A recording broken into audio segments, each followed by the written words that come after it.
오늘 말씀들은 신앙의 핵심을 간직하고 있습니다. 사도 바울의 갈라디아서 2장 20절, 나는 살지만 더 이상 내가 살지 않습니다. 내 안에 사시는 분은 그리스도이십니다. 라는 말씀을 떠올려 주기 때문입니다.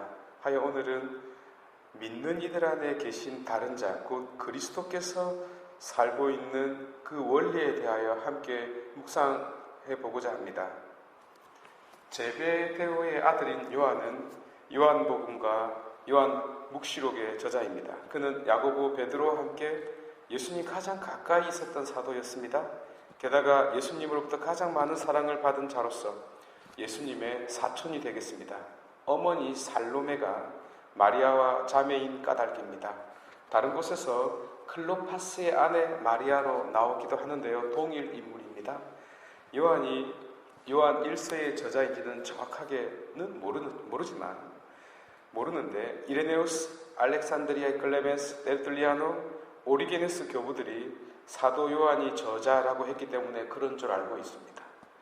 그리고 내용을 보면 아주 비슷하기 때문에 같은 저자로 봅니다. 어쨌든 우리는 요한 1서로부터 사랑에 관한 많은 이야기들을 듣습니다. 하느님은 사랑입니다. 우리가 하느님을 사랑한 것이 아니라 그분께서 우리를 사랑하시어 당신 아드님을 우리 죄를 위한 속죄 제물로 보내주셨습니다.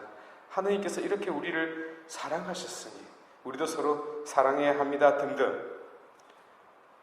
그러나 여기서 힐라스무스, 곧 속죄 제물이라는 단어에 주목하시기 바랍니다. 꼭 기억하시기 바랍니다. 속죄 제물, 이는 히브리 동사 카파르, 속죄 제물을 바치다에서 비롯되었는데요. 용키푸르라고 들어보셨죠? 속죄일 말입니다. 원래 용하 키페림입니다. 속죄들을 하는 바로 그 날량. 이 속죄는 그 자체로 보상받는 것을 내포하고 있습니다. 그래서 요한 1서가 말하는 우리에 대한 하느님의 사랑은 플라토닉 사랑이니 정신적 사랑이니 그딴 걸 말하지 않습니다. 목숨값을 지불한 사랑을 말합니다. 사실상 죽었는데 이 속죄를 받음으로써 덤으로 다시 시간을 얻게 된 것과 같습니다. 만약 내가 본래부터 안 죽고 쭉 살아왔다면 내가 하느님의 사랑으로 살 이유가 없습니다. 내 인생이니까요. 그러나 죽었다면, 그리고 보상으로 지금의 시간을 얻었다면 우리가 얻게 된 그 시간은 누구의 것이냐라는 겁니다.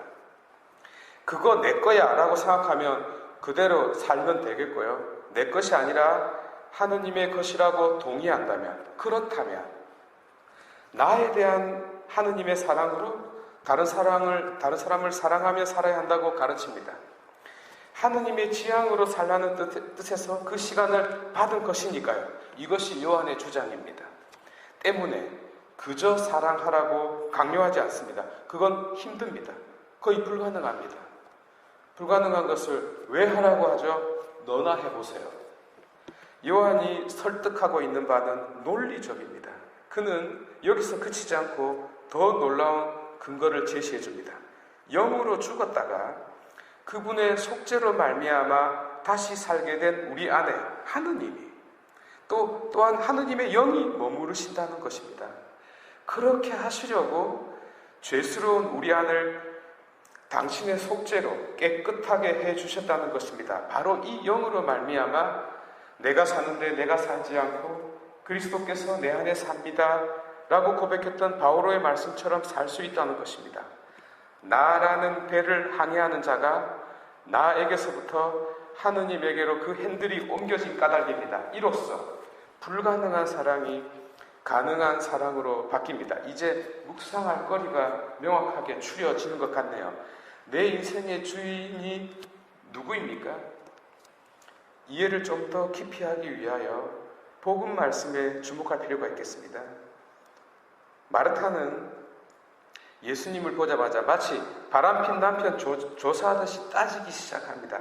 이는 당신이 여기에 계셨더라면 이라는 그녀의 조건문을 통해 엿볼 수 있습니다. 소식을 전했거든요. 오빠가 죽었다고. 그러나 3일 전에 알렸는데도 꼼짝도 하지 않았습니다. 예수님께서 늑장을 부렸다는 원망이죠. 하여 빈정됩니다. 원문의 의미를 약간 살리자면 지금이라는 단어와 안다라는 단어를 강조해 주면 됩니다.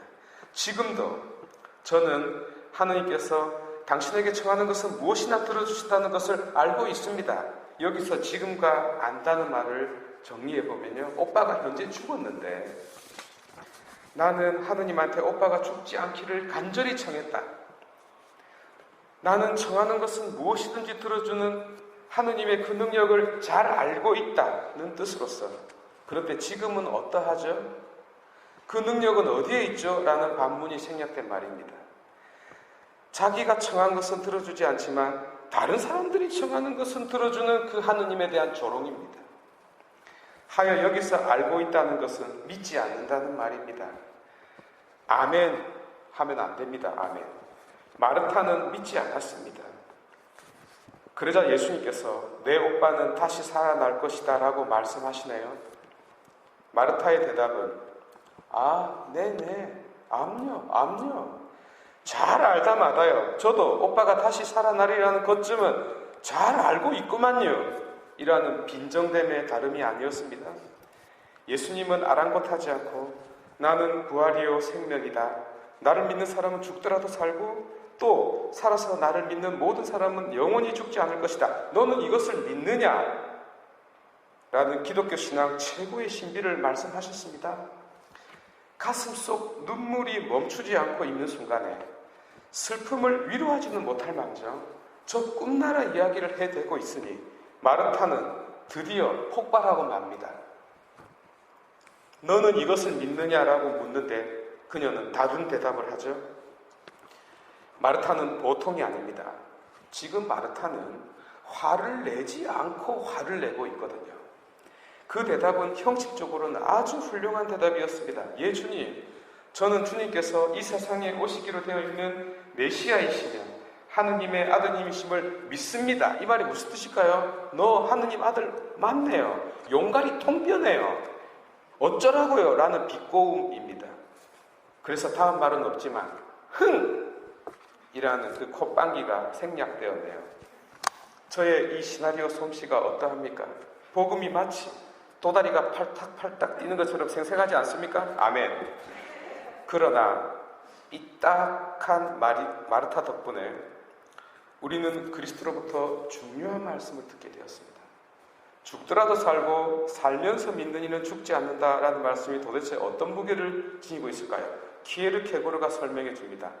그리스도가 가까이 가면 죽었던 라자로도 다시 살아납니다. 그러나 그리스도가 가까이 가지 않는다면 살아있는 자라 하더라도 살아있지 않다는 뜻입니다. 속죄의 보상을 받지 못한 까닭에, 그리스도가 그의 삶의 핸들을 잡지 않은 까닭에, 하느님의 영이 그의 주인이 아닌 까닭에 그는 좀비처럼 걸어간다는 것입니다. 그렇습니다, 여러분. 그리스도께서 나에게 오시면 내가 비록 죄 많은 자라 할지라도, 죽은 자라 하더라도 살아납니다. 메마른 빈들의 마른 풀이 단비를 마시고 다시 일어나는 것처럼 말입니다. 그러나 그분이 가까이 오시지 않는다면 내 인생이 아무리 세상의 즐거움으로 가득 차 있다 하더라도 모래시계가 작동하는 인생일 뿐이옵니다. 다시 묵상할 내용이 떠오르네요. 우리 인생의 주인공이 누구입니까? 이제 마지막으로 질문해 보겠습니다. 여러분, 내 인생의 주인이 누구입니까? 그리스도입니까? 그리스도인 것처럼 보이지만 우리 자신입니다. 그리스도가 내 안에 살고 내 중심에 계신 것은 맞는데요. 이 그림을 뒤집으면 내가 그리스도 안에 살고 있습니다. 마치 메비우스의 띠처럼 우리 중심에 있는 그리스도를 계속 따라가면 그리스도의 중심에 있는 우리 자신들을 만나는 것입니다. 왜냐하면 우리를 그리스도 안에 살게 하시려고 당신이 우리와 똑같은 자 되셨기 때문입니다. 아멘. 그렇게 하시려고 그리스도께서 속죄 제물이 되셨기 때문입니다. 아멘. 이를 보여주려고 그리스도께서는 죽었던 라자로에게 가까이 가셨던 것입니다. 이미 죽은 자에게도 가까이 가신 그리스도께서 이제는 삐딱하게 말하는 불신자 마르타 앞에도 서 계셨습니다. 가까이 가지 않았습니까? 그리스도께서는 죽은 자뿐 아니라 불신자조차도 살려냅니다. 아멘. 당신이 가까이 가지 않는 자 없고 당신이 가까이 가고 싶지 않은 자가 없으며 당신이 일으키지 않는 자가 없나이다. 아멘. 왜 그런지 아십니까? 여러분 모두가 그리스도 심장에 있기 때문입니다.